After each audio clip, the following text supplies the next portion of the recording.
எனக்கு ஒரு cup coffee கூட போட தெரியாது. ஏன்னா சின்ன வயசுல இருந்து பிசினஸ்க்கு வேண்டாம், ஃபேமிலி பிசினஸ் வேண்டாம்னு அப்பா சொல்லி என்ன வந்து ஒரு இன்ஜினியர் ஆகணும், டாக்டர் ஆகணும்னு தான் வந்து என்ன வந்து லீட் பண்ணாங்க. பட் என்னைக்கு ஒரு தொழிலை நிர்வகிக்கிறோம்னு முடிவு பண்றோமோ அன்னைக்கு அந்த தொழிலோட அடிப்படையெல்லாம் கத்துக்கணும் அப்படின்னு ஆசைப்பட்டேன். நான் வந்து ஒரு 1 year catering and diploma course join பண்ணேன். அதுக்கப்புறம் ஒரு 6 மாசம் ஹோட்டல் அலங்கார் கிராண்டேன்னு கோயம்புத்தூர்ல ஒரு ஹோட்டல்ல ஒர்க் பண்ணேன். நான் ஃபர்ஸ்ட் 6 மாசம் முதல் மாசம் வந்து ஃப்ரண்ட் ஆபீஸ்ல 1 மந்த் வேலை செஞ்சேன். அதுக்கு அடுத்தது கிச்சன்ல டெய்லியும் ஒரு மூட்டை வெங்காயம் உரிக்கணும், கிச்சன் டைல் எல்லாம் சுத்தம் பண்ணி வைக்கணும். அதுக்கு அப்புறம் தான் ரெசிபிஸ்னா என்னன்னு கத்துக்கிறதுக்கு அலோவ் பண்ணுவாங்க. 6 மாசம் ஹோட்டல்ல ஒர்க் பண்ணிட்டு என் அப்பா கிட்ட அவரோட ரெசிபிஸ் எல்லாம் கத்துக்க ஆரம்பிச்சேன். அதுக்கப்புறம் எங்களோட ஷெஃப் கிட்ட ரெசிபிஸை கத்துக்க ஆரம்பிச்சேன். ஸோ சமையல்னா என்னங்கிற அடிப்படையை கொஞ்சம் கொஞ்சமா கத்துக்க ஆரம்பிச்சு இன்னைக்கு வந்து சக்சஸ்ஃபுல்லா 22 வருஷம் அந்த இண்டஸ்ட்ரியில கம்ப்ளீட் பண்ணிருக்கேன். நான் பிசினஸ்க்கு வந்த முதல் 5 வருஷம் என் ஹார்ட் பீட் வந்து பயங்கர ஹையா இருக்கும். என்ன பிரச்சனை வரும், எப்ப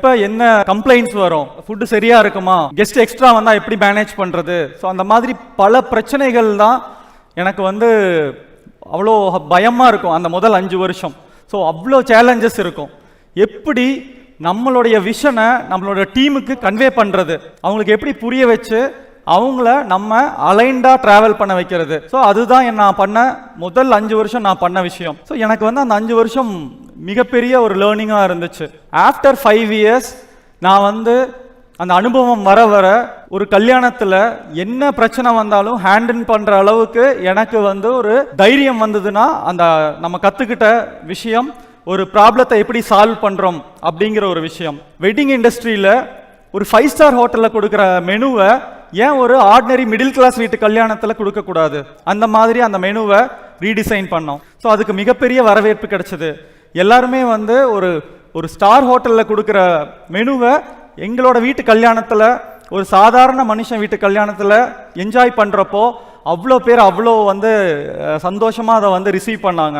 சின்ன சின்ன முயற்சிகளுக்கு மில்லட்ஸை வந்து இன்ட்ரடியூஸ் பண்ணோம். அதுக்கப்புறம் ஒயிட் சுகருக்கு பதிலாக பாம் சுகர், ஆர்கானிக்கோட ஸ்வீட்ஸ் எல்லாம் வந்து இன்ட்ரடியூஸ் பண்ணோம்.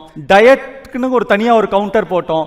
அந்த மாதிரி புது முயற்சிகளுக்கு எல்லாருமே மக்கள் வந்து மிகப்பெரிய வந்து வரவேற்பு கொடுத்தாங்க.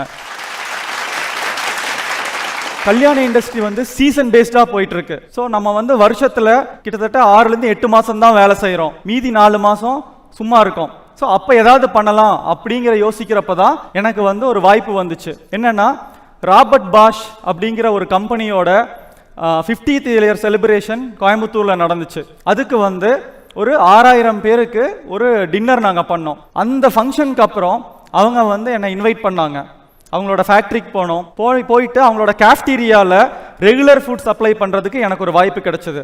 அப்போது ஒரு கல்யாண இண்டஸ்ட்ரியில் இருந்து எப்படி நம்ம வந்து ஒரு இண்டஸ்ட்ரியல் கிச்சனுக்கு கன்வெர்ட் பண்ணுறோம். ஸோ நான் அவங்கக்கிட்ட வந்து 2 வருஷம் டைம் கேட்டுட்டேன். அதுக்கப்புறம் நிறையா கல்ஃப் ஃபுட் எக்ஸ்போ நடக்கும். நம்ம மும்பையில் வந்து டெல்லியில் வந்து ஃபுட் எக்ஸ்போஸ் நடக்கும், சிங்கப்பூரில் FHA நடக்கும். எக்ஸிபிஷனுக்கெல்லாம் நான் வந்து ட்ராவல் பண்ணேன். என்னென்ன டெக்னாலஜிஸ் புதுசாக வந்துச்சுன்னு கற்றுக்க ஆரம்பித்தேன்.